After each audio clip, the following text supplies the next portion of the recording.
crazy. I don't understand it. Literally, Yeah. everyone in this house has had confessionals, and literally something that pretend like they're talking about how Kenny dropped the ball, like did not pick up the bag, and everybody's like, Kenny, run, Kenny, run.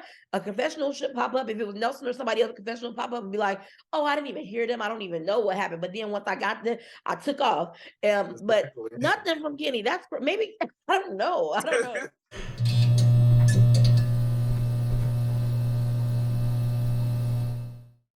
Hey guys, and welcome back to our channel. We are back with another episode of the Challenge 38 Ride or Die. This is episode 6.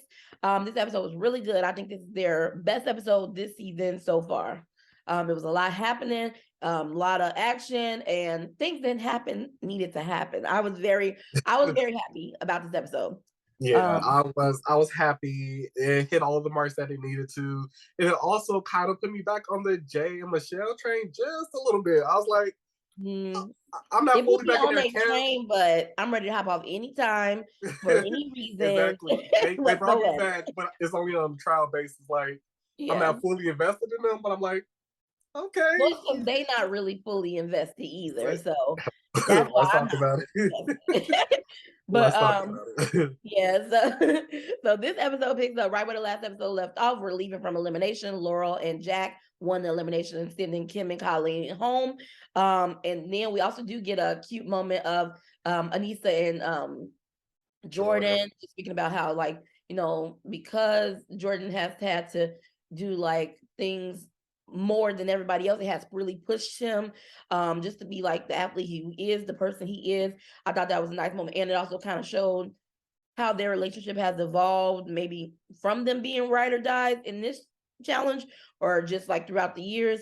But I did like that moment, and I just like this season. That's Jordan really is done one. Yeah.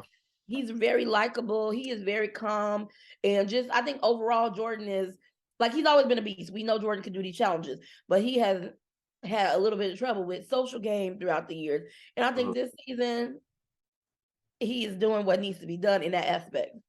I wouldn't say that he's calm because Jordan is still Jordan at the end of the day. Yeah, But the but growth he's and not the like he used maturity, to be. the growth and the maturity is evident. And Jordan's my guy regardless. So Yeah. Okay. And so then we do get a scene where Jack and Jay and I think Darrell were they were exercising, and Jack is like still telling Jay that like he's garbage for what he did last week, and Jay is like taking it as a joke. And I don't understand why you taking it as a joke, and I don't understand why this needs I to feel be like said I all would the have time.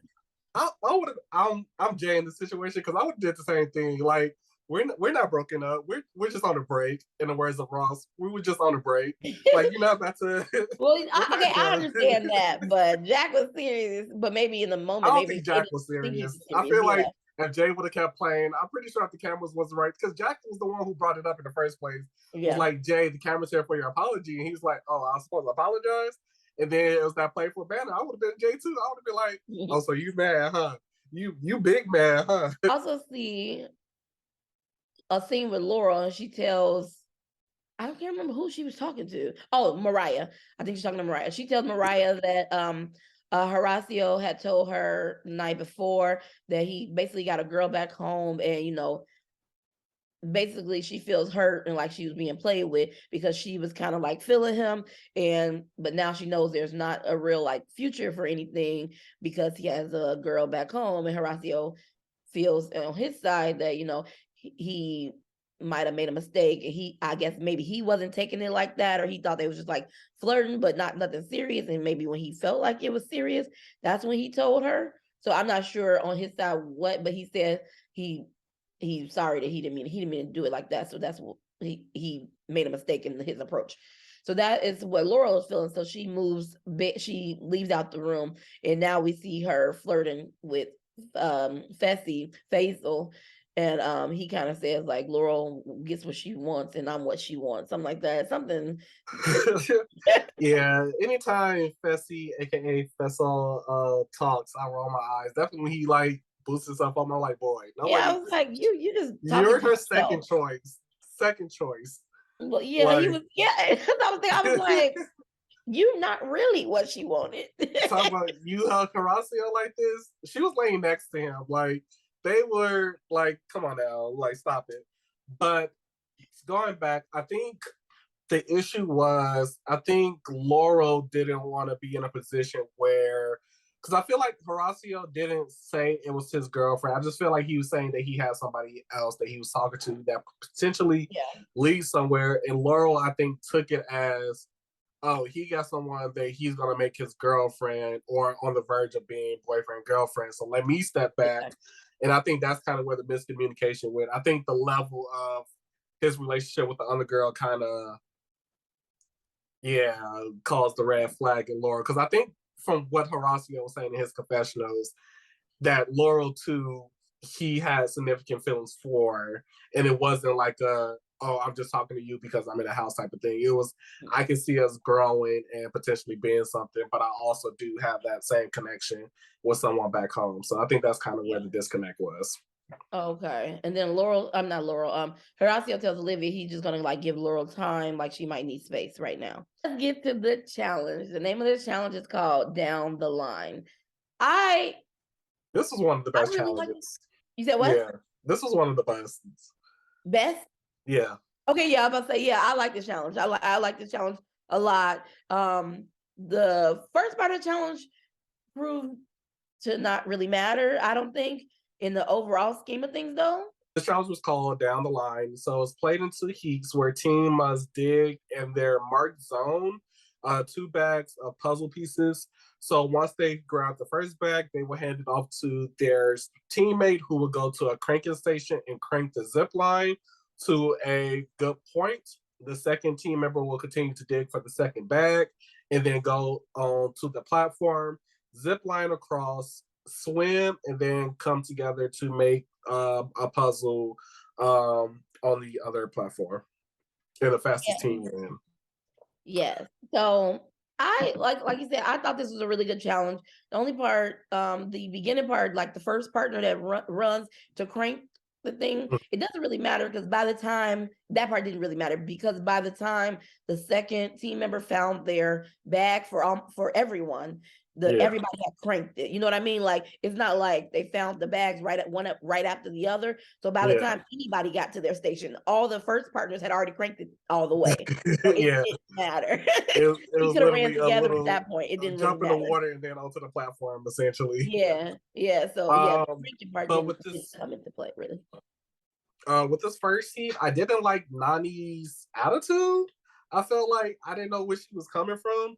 I think Granted, she felt like, from what I understand, she felt like Johnny was playing too much. Like Johnny was not as serious as he usually takes it, and she's like, "I'm taking this season seriously." And she felt like he was playing, he was making jokes, laughing, and she's like, I'm serious. I'm not trying to laugh right now," type of deal. but I feel That's like what I they was thought in it a was. position at that point at least where she didn't have to get all like they was literally the only two over there. So like at that point in the game, I feel like it wasn't as heated as she made it out to be. Yeah. Granted, and also when she was like, "I play every season to win," I was like, "No, you don't." But yeah, especially everybody get over there in the first heat, and then Jay and Michelle win the first heat, which got everybody a little spooked And they because they were didn't want. they were fifth to even get to the platform. I was like, because I knew this episode had something to do with Michelle because again, her name was in the title of the episode. It was Michelle something. I don't know. But they were fifth to come to their platform and then they pulled it out. They spelled all Yeah. those words. And then we get to the second heat, and this one was interesting because Casey and Kenny were digging. They grabbed their bag, but Kenny didn't He didn't run run right or away. I don't know if he maybe didn't understand it, but again, like I said, that first runner doesn't matter. yeah. And The also, he first didn't runner get a did. confessional about his own challenge. You said It what? was I said they didn't give him a confessional regarding his challenge. They gave it to like They 90 don't and make any bananas. sense. Everybody he was speaking about their team, but he didn't give like does Kenny not one D say don't add me to the confessional? He Like got, like I what? said, he got one introductory confessional, and that was the last time we saw him, and that was 5 episodes. I really wonder what's up with that. Like, why won't they give him a confessional? And when it comes down to it, for Heat 2, the rookies, Horacio and Olivia pull it off. And I was like, okay, to these pairs of people that won Heat 1 and Heat 2, either way, we eating. So I was Yeah. glad about the I was glad about these two teams winning these heats because they're kind of working together on the same team, and so I was glad. So Jay and Michelle are the overall winners. So we come to interrogation, and we hear. So it's pretty self-explanatory to me, but you never know with Jay and Michelle because they're confused about who their friends are in this house and who they should be working with. I don't know. But they say they made a 1-day deal with Devin, which today is that 1 day. It expires after today. And if we won, we wouldn't pick them. And if they won, they wouldn't pick us. Yeah, which is, I guess it was It's smart. a good deal. I wouldn't, I mean, I'm paranoid. But I feel like, I see why they did it. But in the same token, before we get into the interrogation, Michelle has a conversation with a couple of teams. One was Amber, and Amber was like, "Girl, you making too many deals. Yeah, like, you're doing too much." She's like, "I want to work with Michelle, but something in my spirit is telling me I cannot trust her." Because, like she said, you're making too many deals. You're literally trying to protect Nani. You're trying to protect all the vets. You're trying to protect all the rookies. You're trying to protect the people that you don't even like. So it's like, come on, get it together. And then they talk to Jordan and Aneesa and basically makes another deal stating that they wouldn't put them in because the only reason they put them in the first time was to see what their allegiance are. So then we go into interrogation, and their choices were smarter, yet I feel like they could have did better. They had other options. I just think they try so hard to appease the people that are mad at them. Yeah. And so if you like are unbothered or like not mad at them, they're like, oh, it's okay. But if you're mad at them, they trying so hard to make like, to appease them and like make it right. But it's like, why? So they're like, they consider Jack and Laurel, and he's like, we're putting them in because like they've already said their name, and there has been no, from what we've seen, no like bridge or like I forgive you type of situation. So like you already got us on your hit list, so whatever. So I get it. And then they say Bananas, and John, and then Jay's like, I'm for sure putting Bananas, and he's like, not up for discussion, which that's how it should have been. Not up for discussion, because you got to watch it, because Michelle would be like, and so I'm like, not up for discussion. Like, yes, Bananas and Nani, because why would you save them again? And I understood that. And then they say Aneesa and Jordan. Frankly, I thought that's the team they should have skipped. But in telling Veronica, I don't understand why they did. His reasoning was they needed Laurel. If they was going to make another move like that, they needed Laurel and Jack out. And he knew that Veronica wouldn't have beat. But I'm with Laurel and Jack. Like, again, Laurel and Jack are your enemies right now. Yeah. You want them out so bad, but they're not winning. So they will never be, at least from if you go on statistics and all that stuff. Yeah. They won't be in a position to get you out. So it doesn't matter if they're your enemies. Go with the people who are also your enemies, also put you in, and also can or have proven to win. And then in the meeting, Nani threatens them and says, if KC goes home, we're coming for you. What? I was just like, it's just, everybody is like being very like hypocritical, because they're like, if you KC, that is that's bogus. And how could you even do that? That's my girlfriend. That's why I'm throwing her. Like, I know it's your girlfriend. I also know she's not giving me any money. Like, what are we talking about here? Either way it goes, if you or her win, y'all going home together with a check. Like, yeah, like I don't get it. Like, they want people to care so much, like the other competitors, not us. They want about their personal relationship. But it's like, you want me to care so much about your personal relationship, and it's like that is so wrong that you would put us against each other. I'm trying to get y'all out. We're talking in the room about just like them throwing all of them in. KC's like, they're building an army. For sure, because like you have an army. I'm supposed to just fight with myself, fight by myself. Like, I need people. In the words of Horacio this episode, he was like, "Y'all, I'm already gonna get blood on my hands, so I'm not afraid to make big moves. Y'all coming for my blood, so it's whoever gonna get the blood first." Exactly. Who's supposed we're building the army? Correct. Correct. Y'all come here for me, so why can't I come for y'all? Like, Yes, Y'all yeah. just want to let me sit there and get voted in every week and think I'm just supposed to take it and be like, thank you. That's what No. they want. That's what they And that's want. the way Michelle is playing the game. Like, oh, I'm trying to save y'all. And Jay realized, I think Jay started to realize it even more after this episode that, Yeah. hey, it is what it is at this point. Like, I'm Yeah, playing the I game do for feel like me. Jay's on that wave now. He's like, they enemies. Yeah, when Laurel and Nani were talking, Michelle comes up to me. I was like, oh no. As soon as I heard her voice in the background, I was like, Michelle, no, don't apologize. Go sit down. Yeah. They're gonna keep looking at you this way every season because they know you're gonna be coming back, running to them, being sorry, crying about it. And I was like, girl, stick to it. You made this really boss move. You did what you needed to do. And the rookies, I don't know, because Amber's on that side too, so I don't want to call them rookies, but the other side of the house respect this move. So just go be with the people who understood the move and talk about how great it was. Yeah, it's just I don't get Michelle needs for validation from these other girls. Like I just don't get her. Like I get like she's talking about I feel guilty for the Nani and Casey thing. It's like it's a game. They'll be over it. If they not, then they never was your friends to begin with.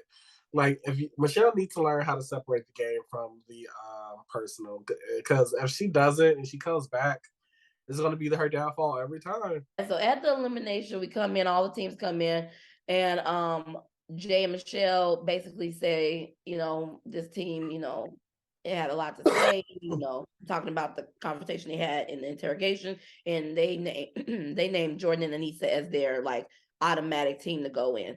And just like Jordan says, seems like I hurt his feelings. And I agree. It did seem like Jay was not unbothered because this decision to even throw them in was super emotional. Like, because that is not the team you should have thrown in, I believe. Like that created like, no, you shouldn't have. No, I wouldn't have thrown him in at all. So I agree with Jordan. Like, it seems like I hurt his feeling. He was very bothered by what Jordan says, and that is not like a real vet move to be that bothered by that. But so Jordan needs to automatically going in, and then immediately when the three teams go to pull the dagger, which was Nani and them already had Pointless episode. It was pointless, I don't even know honestly. what the percentage is, 60%, 70%, whatever. But Nani pulls the safe dagger right away, and then but once they pulled it, you already know it's Yeah, Laurel and you Jack already going know. in because obviously. And so they tell Laurel they're really good friends, but I'm so sorry, you're gonna have to go in because I I can't. feel like they didn't even need that speech. I just feel like that's adding salt to the wound. Like, don't tell me how much you love me, how much you I hate mean, the I position. understand it. Like, I I love you, understand it, but girl, but don't do that. Like, I need to say fuck. Like, Laurel knew she was going. Like, they already knew it was going in. with this elimination, so they start off having to transfer a bunch of cinder blocks from one platform from one side to the platform. And Jordan tells Anissa, I feel like we could take 4 of these blocks. And while Laurel and Jack are only taking 2 blocks, so they have to make more trips as opposed to Anissa and Jordan, who may go like a couple seconds slower, but they are carrying more. So they kind of end up getting done with the first part of the elimination a little bit before them, so they immediately get to start throwing their balls at the targets. And so now Jack has to kind of stop helping Laurel a little bit to kind of try to guard Jordan from hitting all the targets. And so when it comes to elimination, Anissa was doing so good at blocking Laurel from hitting her targets. Like she was doing good. Like she played for whatever our soccer team in where I'm from is called. I don't know. But like she played for a professional soccer team. I was like, okay. Anissa did really well, and Laurel wasn't getting that many shots in, but Jordan was doing. I mean, Jack was blocking some too, but Jordan, they showed like a little picture. He looked like I think he had on a soccer uniform. He's played soccer before. He knows how to do this, and he's also Jordan, so he's great at most things. Yeah. And so he was hitting his targets back to back to back to back to back. And so, I kind of knew who was going to win because of the super trailer and stuff we saw in the super trailer anyways. Yeah. So so I knew Jordan and Nisa wasn't leaving. So overall, Jordan needs to pull out this win, and it was well deserved. They did great. Both of them did amazing. And Laurel and Jack are the losing team. And Laurel tells Jordan, like they're hugging, he's like, make sure you go after them for sending us in together. Again, to be fair, they at this point, Jay and Michelle have won more times than Jordan and Nisa have won. So if they just kind of continue to win, or their people that's in their alliance win, then they might not have to face the wrath of the consequences of their actions. But if any of the vets win, Jay and Michelle are obviously going in. But I can't even say that they weren't obviously going in before. So Yeah. it's not that many teams left. So either way, I feel like they were going in, no matter who out of the vets got it. You know what I mean? I just really Yeah. don't see much difference. Everybody's like, they made such a mess and now they have so many enemies. But I just feel like these are people that would have put them in anyway. I don't think anything is different that would have been different before. Yeah. I think, like you said, putting in Jordan just lit a fuel under him. Yeah. And he's petty, so of course he's gonna, come back and seek revenge. But like you said, because of the super trailer and everything, I already knew that Jordan and Nisa was still going to be there because we still haven't seen this recent Jordan storyline play out and all this Tory stuff they still got going on. But overall, also I think they low key tried to cheat because one of the things wasn't lit, and they had to be like, "This one is broke." So just so y'all know that we got 9, just so y'all know. Yeah, But I did see that. I was like, does the fire have to come on? Because he did break through it. Yeah.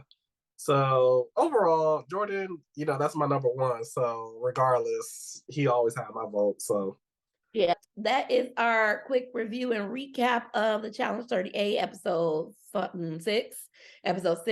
So please like and subscribe to our channel. Leave a comment down below if you like the video, you got something to say about the episode, let us know. So we'll see you on our next video. Peace.